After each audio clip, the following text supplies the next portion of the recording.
Good morning, afternoon, and evening. I'm hoping everyone has had themselves a wonderful day so far, as we're doing something or starting something a little bit different. We're going to be using this is my mass tower that I have been working on now for a little bit, but I have got a use for it. It's going to be somewhat my new recording studio of sorts.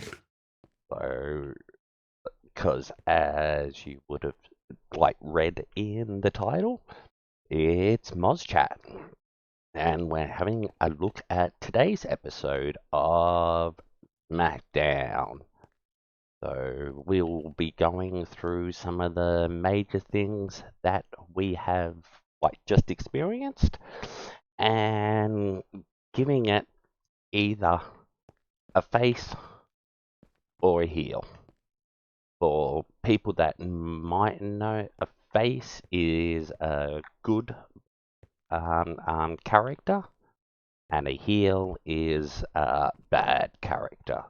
But I'm going to be using face and heel as a good segment or a bad segment. And we'll end up seeing by the end of it which one ends up with more torches on it.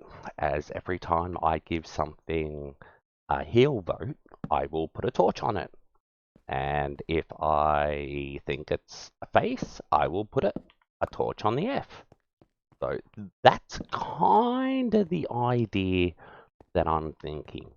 So we will be going through, as I just said, all the different things that have happened in today's show, and then we'll get into actually just chilling and relaxing and doing a little bit of, yeah, Minecraft. But today is a little bit like like I was building this while I was watching Smackdown, so it's not completely finished. This is concrete dust. I do want to turn it into concrete, so it is that nice white color. Leaving this as the wool. I need to get a door, so and then a red torch up there and out there to represent the idea that we are live and try and make this part of the tower into the Moz Towers. A little bit of a dig at the Titan Towers that the WWE work out of. This will be the Moz Towers. So we'll quickly run through what happened today, and as we go, we'll get a bit of an idea on how this all works, if there is any confusion. So I don't know why I knocked that out, but yeah, I want to get some sea lanterns or some type of lighting to go in around these. Frog lights would be perfect, but getting frog lights is not an easy task. So I might have to actually put a little bit of time into actually, working out how to do frog lights. But let's get started. I'm not going to go through all of the small little backstage segments unless it is actually something. Like the today's show started off with Sammy and the Uso turning up in the vehicle, and it was just the standard people turning up and Sammy having, you know what I mean, his hair tidied and his beard trimmed and looking all nice. Um, and then later on there was another segment of them backstage talking and stuff like that. I'm not going to rate those type of segments. I'm gonna try and stay with the main stuff. So today we started off with Tegan Knox and Liv Morgan versus Damage Control. I would say that was an excellent starting match. I think they did an absolutely great job. There was plenty of decent psychology behind the match, um, and also their high flying and yeah, it was good. So therefore, I put a torch on the face. So, and then at the end, there was actually a hooded character that came out and attacked Tegan Knox, which caused the victory for damage control. So yeah, you know what I mean. Good old Nikki Cross was the first person to come to mind, but it could be anyone because they did not show the face at all. So yeah, something going forward there for Tegan, which is awesome. Um, then yeah, there was a little backstage segment with Sammy and the Usos. And then it was LA Knight came to the ring after we saw footage of Uncle Howdy's kidnapping of LA Knight last week. And then Bray Wyatt came to the ring saying that it wasn't him. And as LA Knight attacked Bray Wyatt, Uncle Howdy turned up on the screen. And then Uncle Howdy, like, came into the arena. Uncle Howdy is not Bray Wyatt. Like, okay, cool. My thought is that it's Bo Dallas, but I am an absolute lover of how this Bray Wyatt Uncle Howdy storyline is slowly developing, and yeah, Uncle Howdy wants the Fiend back, so which has been said. So that's another face. And then we get the Ricochet, the winner of the World Cup versus Gunther. The start of the match, the other two members of Imperium were sent backstage, so it was a one-on-one contest.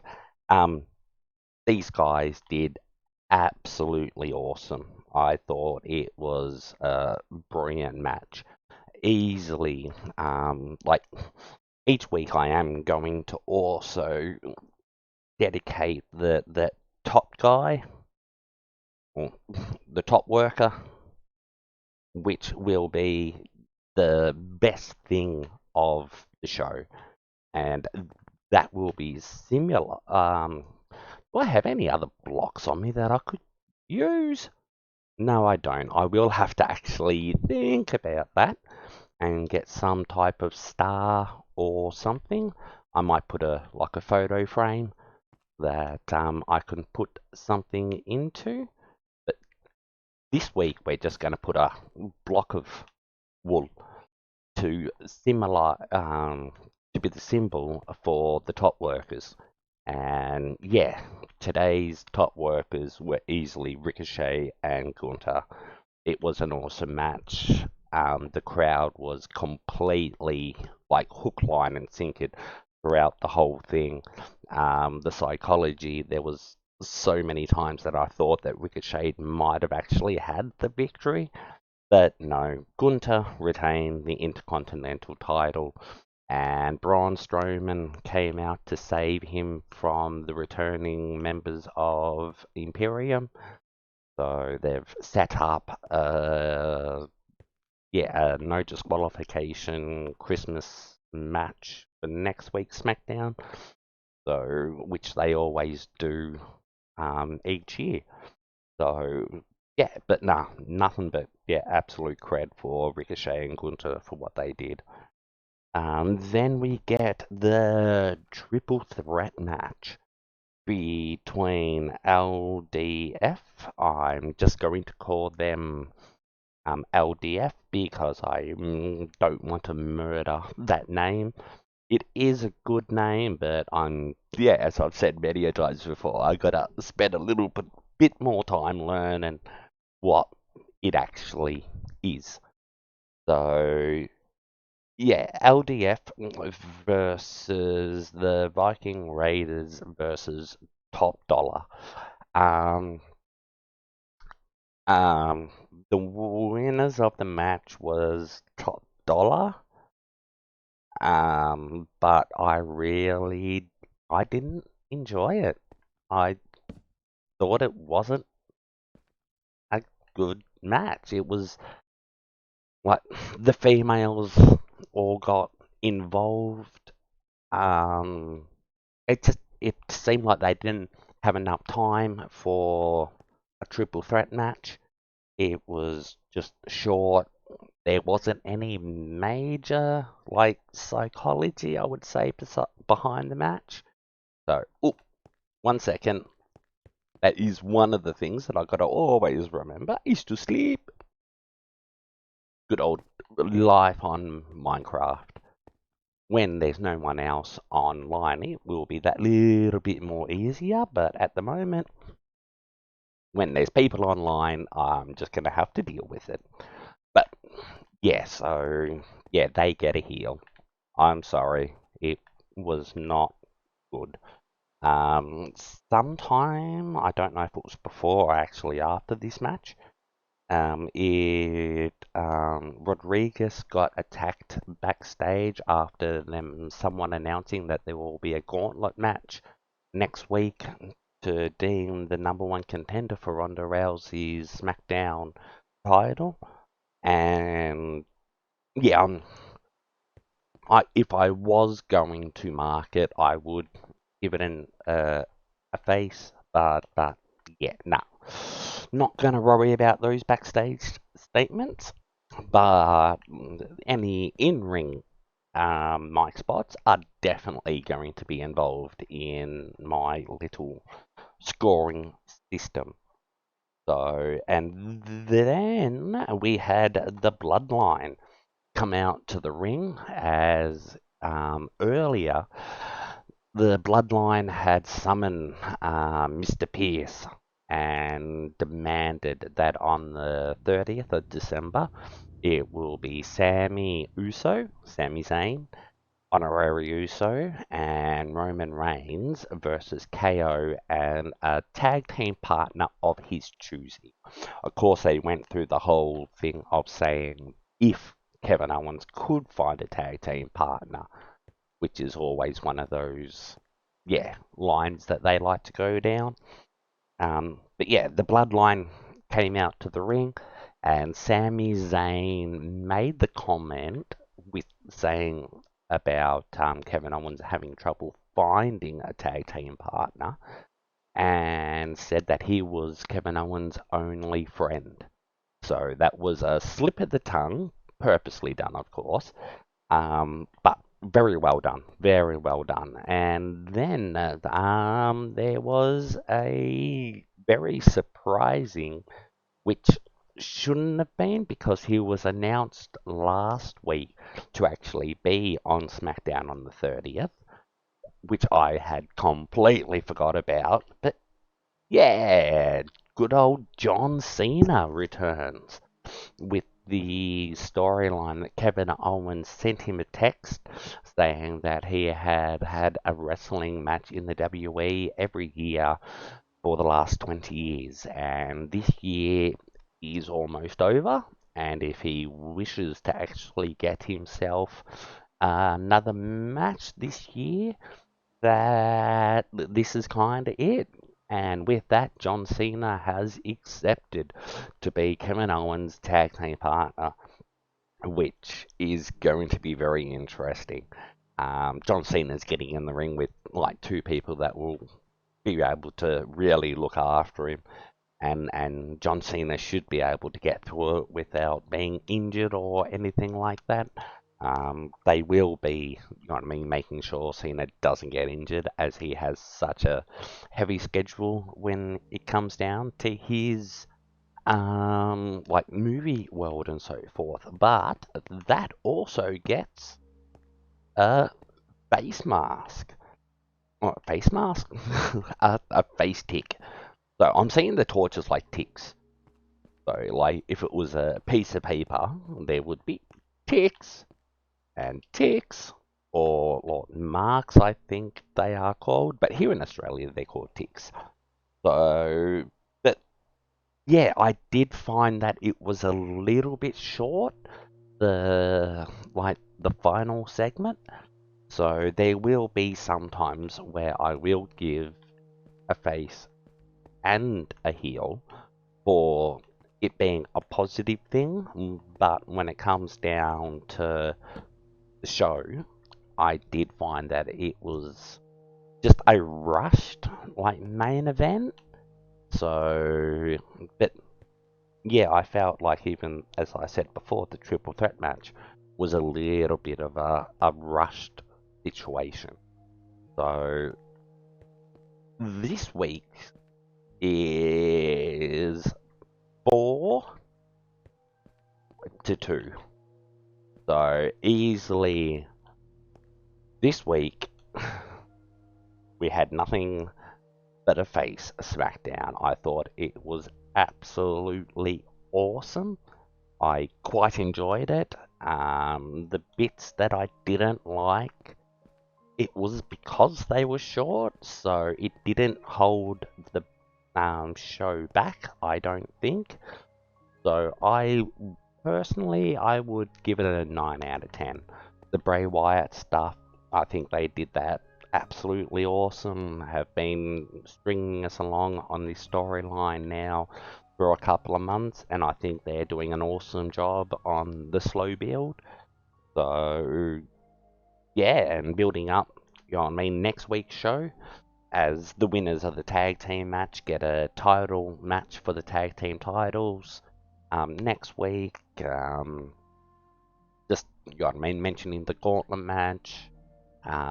Really, I think one of the things that Papa H has really advanced with the show is putting those little bits and pieces in to bring people on to the next show. So I'm quite looking forward to seeing how it all works out. So because I think I am just going to make these as small short clips to put up onto my YouTube channel to try and build a little bit of a community kind of around that. But this week did it as a stream because I'm still working out the little bits and bobs.